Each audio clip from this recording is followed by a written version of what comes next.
Hi guys, in this video I'm going to show you how you can use CapCut video editor for PC to make a text effect with the shake effect, right? Um, for instance, I'm going to select the black screen background and go to text, select the full text, and you can change for the text and adjust for the duration is length. Alright, change for the text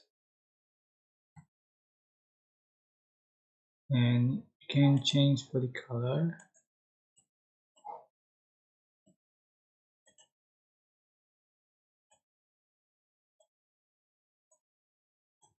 Size and select the clips, right click and create component clip.